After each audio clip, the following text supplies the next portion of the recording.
2025-26 సంవత్సరానికి గాను open 10th మరియు ఓపెన్ ఇంటర్ అడ్మిషన్స్ పొందిన విద్యార్థుల కోసం 10th తెలుగు లేదా ఇంటర్ తెలుగు చదివే వారి కోసం ప్రత్యేకంగా చెప్పడం జరుగుతుంది.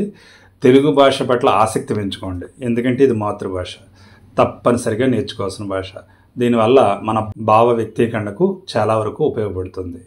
ఈ వివరాలు తెలుసుకునే ముందు ఈ ఛానల్ చూడడం ఇదే మొదటిసారి అయితే తప్పనిసరిగా సబ్స్క్రైబ్ చేసుకోండి. అలాగే ఇందులోని కంటెంట్ యూజ్ఫుల్గా అనిపిస్తే లైక్ చేయండి. మీకు తెలిసిన వారికి కూడా ఈ యూజ్ఫుల్ కంటెంట్ని షేర్ చేయండి. తెలుగు టెక్స్ట్ బుక్లో చదివే ముందు మనం కొద్దిగా వార్మప్ ఎక్సర్సైజ్ చేసుకోవాలి, అంటే రివిజన్ చేసుకోవాలి లేదా రిఫ్రెష్ అవ్వాలి సబ్జెక్టు.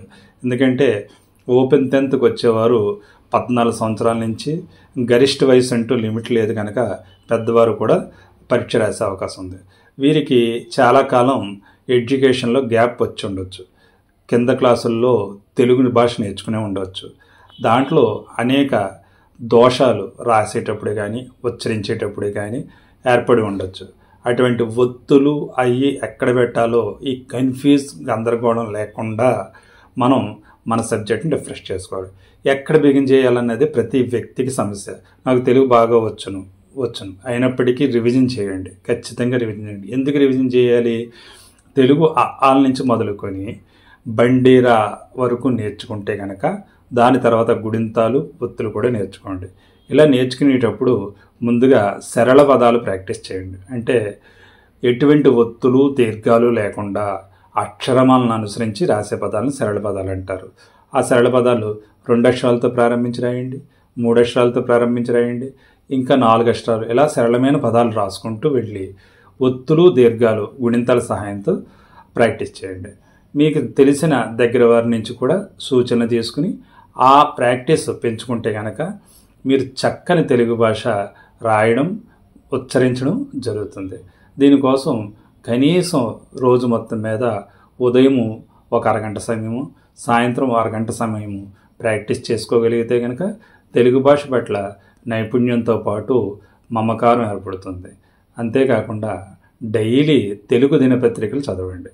దీనివల్ల ఏదైనా మీకు నచ్చిన విషయం పట్ల ఆసక్తిగా చదివితే కనుక అందులో ఉండే పదాల బంధం ఏంటో తెలుస్తుంది, పదాల పొందిక ఏ విధంగా ఏర్పడిందో తెలుస్తుంది. దీనివల్ల మీరు భావ వ్యక్తీకరణ కోసం చక్కని పదాలు దొరుకుతాయి. ఇది ఒక దినచర్యగా భావించి తెలుగుని ప్రాక్టీస్ చేయండి. తెలుగు 10th టెక్స్ట్ బుక్లోంచి కానీ ఇంటర్ టెక్స్ట్ బుక్లోంచి కానీ నేర్చుకునే ముందు మనం చేసే ఎక్సర్సైజ్ అన్నమాట. ఇది ఏదైనా వ్యాయామం చేసే ముందు, జిమ్కి వెళ్ళే ముందు చిన్న వార్మప్ ఎక్సర్సైజ్ చేయాలి. అలాగే ఏ సబ్జెక్ట్ నేర్చుకునే ముందైనా కొద్దిగా ప్రాక్టీస్ అనేది తప్పనిసరి. ఆ ప్రాక్టీస్ ఈ విధంగా బిగించండి. ఈ వీడియోతో పాటు ఆ ప్రాక్టీస్ ఎక్సర్సైజెస్ యాడ్ చేయడం జరుగుతుంది. వాటిని చూసి ప్రాక్టీస్ చేసుకోండి.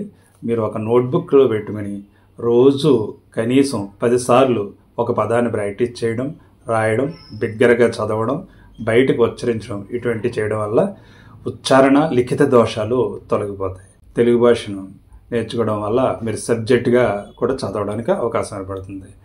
మనకి ఇది పరీక్షల్లో సిలబస్ కాకపోయినప్పటికీ ముందుగా ఈ పదాలు అవి నేర్చుకోవడం వల్ల మనం చదివే తెలుగుని ఈజీగా అర్థం చేసుకోగలుగుతాం.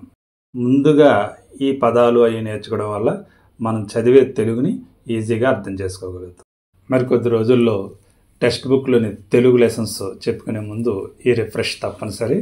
అందువల్ల ఈ రిఫ్రెష్ కోసం మీరు ఈ ప్రాక్టీస్ చేయాలి. దీనికోసం ఒక నోట్స్ పెట్టుకోండి.